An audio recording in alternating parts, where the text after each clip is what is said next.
2000s gave us a lot of good films, right? A few to name are The Dark Knight, Superbad, The Prestige, V for Vendetta, The Hangover, American Psycho, Mean Girls, yeah, I'm gonna go with Mean Girls for this example, and much, much more.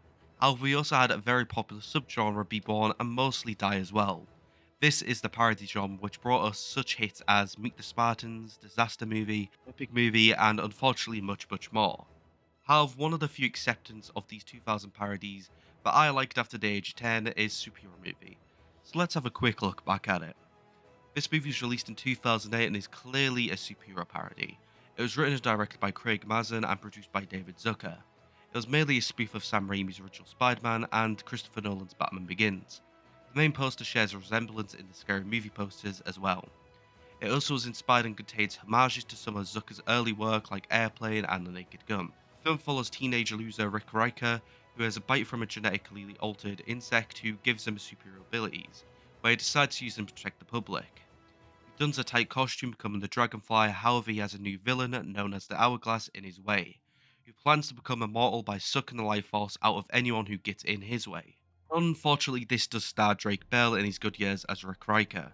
Christopher McDonald plays Hourglass, Sarah Paxton plays Jill Johnson, who's the MJ parody, Leslie Nelson plays Albert Riker, who is Uncle Ben's parody, Kevin Hart, of all people, plays Trey, who's Harry Osborn's parody, Marion Ross plays Lucille Riker, who is Aunt May's parody, Brian Hansen plays Lance Lander, who is Flash Thompson's parody, Robert Roy plays Stephen Hawking, who is trying to get down with the kids in this film. Tracy Morgan plays Professor Xavier, who explains Hueyism to Rick. Regina Hall plays Mrs. Xavier, who catches Professor Xavier cheating. Pamela Anderson plays Invisible Girl, who was cheating with Xavier. Simon Rex plays the Human Torch, who, well, gets set on fire. Richard Tillman plays Wolverine, who appears for like a second. Marissa Lauren plays Storm, who again appears for like a second. And Miles Fisher plays Tom Cruise, who appears in a viral video. The film was initially slated for a theatrical release on February 9, 2007 under the title Superhero, and was going to be directed by Zucker. The title was clearly a reference to Airplane as well. However, it got delayed and later began production on September 17, 2007 in New York, and Mazin was now directing with Zucker being pushed to produce. Zucker said the film was mainly a parody of Spider-Man, Batman Begins, the X-Men films, Fantastic Four, and Superman. Paxton performed the song in the credits titled I Need a Hero, not to be confused with the Shrek version, which she wrote with Michael J. and Johnny Pedersen. Bell recorded a song for the film during its post-production, and it was actually titled Superhero Song, after the original film's title. He co-composed it along with Michael Coran, and Paxton also provided backup vocals. It originally appeared on Bell's MySpace page, funnily enough, and was released on iTunes on April 8th, 2008. I decided here to also just put some random facts about the film since there's not much info about the actual production of this film.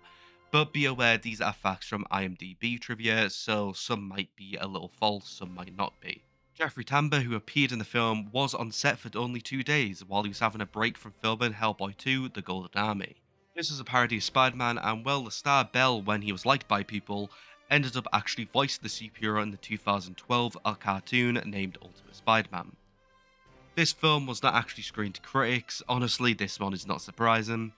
The reason why the title was changed was the success of Date Movie and Epic Movie. Crave Brecko originally played Wolverine in the film, even being in the poster and the credits. However, his actual scenes playing the character were cut for some reason. The film was weirdly advertised, having promos and behind the scenes spots aired on Nickelodeon. It was obviously since Bell starred in the film and was in one of the most popular shows at the time, Drake and Josh, but at the same time, this is for adults, not exactly for kids.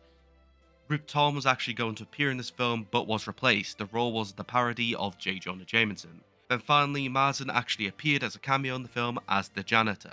This film generally received negative reviews from critics. Rotten Tomatoes gave it a 16% based on 51 reviews, and Metacritic gave it a 33 out of 100 based on 14 reviews. The film made $9.5 million in its opening weekend, overall being third in the box office. It overall grossed $25 million in North America and $45 million everywhere else, overall making $71 million. The film released on DVD on July 8, 2008, which included two versions, the original theatrical version, which was 75 minutes, and the extended cut version, which was 81 minutes. The extended cut also includes commentary by Zucker, Weiss, and Mazen, deleted scenes, and even an alternative ending.